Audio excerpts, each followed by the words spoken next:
Helen, well done. A terrific and challenging report indeed. Okay. Those of us on the Tourism Recovery Task Force that carried out the Path to Growth from Britain report 2 years ago were taken aback by several things we learned, but perhaps none more so than how lowly our reputation for quality food and drink was with our potential visitors, when compared to Scotland, for instance, and the West Country in Devon and Cornwall. What do you think we have to do to correct that perception? Well, I think the good news probably is that I think we've started to correct that perception already.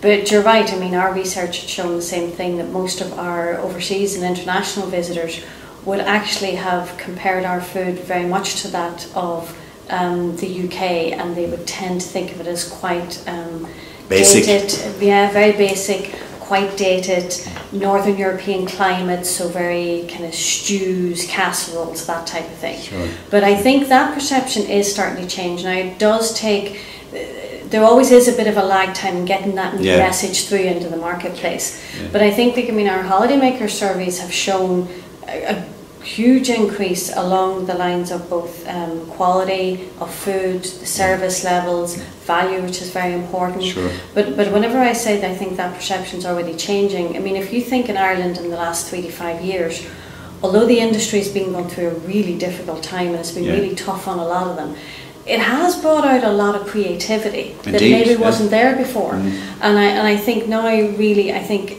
anything to do with food has to be, I guess, part of our own Irish psyche and our own Irish thinking. Sure. It's not something you can make up for the visitors. Sure. And tell me, I mean, there's no doubt that food can be a key attractor in the competitive battle for the international visitor. It can be a key differentiator.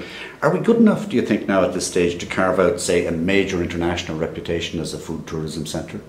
I think the short answer is yes. I think the long answer is yes, but. Okay. And I think that but is, it's really important to remember, practically every country in the world that has a tourism product is looking at food as a differentiator. Sure. So we have to come up with a way to make our story different and make it unique. And if you look at a lot of these countries, they're using the same words, it's all local food traditions. But I think where we have the competitive advantage is Ireland is known all over the world for our green grass, our rolling hills, our great friendly people, and sometimes people think, oh yeah, scenery and people. But food's a great link between all of those, and it adds another great string to the bow as opposed to trying to come out with a different message. Yeah, it's interesting. I know that you work with the World Food Travel Association, and their definition of food tourism is the pursuit and enjoyment of unique and memorable food and drink experiences, both far and near. Is that a definition you're comfortable with, and is it appropriate for that definition is appropriate for what we're trying to do here in Ireland with food? I think I'm comfortable with it, but I would tend to look at that more as being on the food tourism purist end of things, if you like, or gastro-tourism it's called, whereas I think we take a much more general view of it in Ireland. And if you look at our vision that's in the strategy, and it talks about Ireland being recognised for creating memorable food experiences, but the important bit is it evokes a unique sense of culture, place and hospitality. Sure. And that to me is the differentiator, and I don't think it matters whether you're in a Michelin star restaurant, a great bowl of chowder in a pub, a salad in a cafe. I don't think food should be elitist. I don't think it needs to be complicated. It just needs to be good. Yes. And I mean, with the research we did, if you kind of look at food visitors generally, now this just isn't in Ireland, this is generally, you can kind of split them into 3 groups, and about 10% of the group are kind of accidental food tourists, if you like.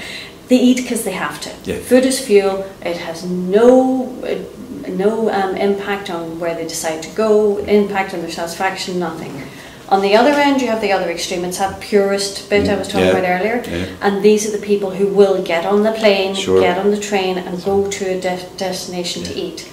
And our focus is on that kind of 80% in the middle. And they're the food positives. And they're people, it doesn't motivate their decisions to travel, but it has a huge impact on their satisfaction. Which is very important. And that's it's hugely important. And I mean, it's that kind of 80% in the middle that we're really looking to target.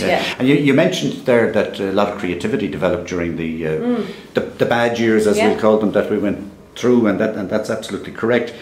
But we had developed a reputation in certain parts of Ireland, at least, for being expensive for food. But there is some good news coming through in that in the recent. That's been hugely positive. Now we still have to keep an eye on it. But I mean, the value scores. I think I was looking at it yesterday, and I think for the satisfaction we value in hotels has almost doubled in the top box. The pubs have gone up, restaurants have gone up, cafes have gone up, and I mean that's a really, really positive thing. The UK are still trending as being the top whenever listing it as a disadvantage.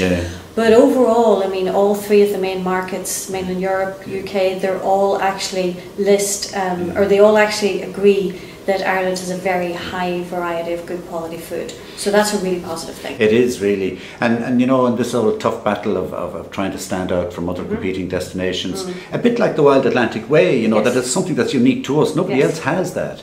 But equally, when you start from the basics of our raw materials, we have something that I think we can build a fantastic reputation on. You're confident that that will happen? And I'm really confident it can happen, and I think you see it, even though, I mean, even the chefs around the country, like, I mean, they're all really proud and saying, look, this is my definition of modern Irish cuisine. And I mean, as you say, we have great produce, and it's taking the Galway oyster or the crab claws or whatever it is you have local, or your mommy's recipe for brown bread. It doesn't matter what it is, but you can actually just make it unique to where you are and make it part of you. And that's the key, is because every country in the world has food, but how do you make it unique? How do you make yours different and better? But it's what food experience can you get here that you're not going to get anywhere else in the world? And that's going to be the key to it. Well, that's terrific, Helen. Listen, a tremendous piece of work. It's wonderful to see your own enthusiasm for it, and that comes through in the report as well. And reading a report that is essential reading for everybody in this industry.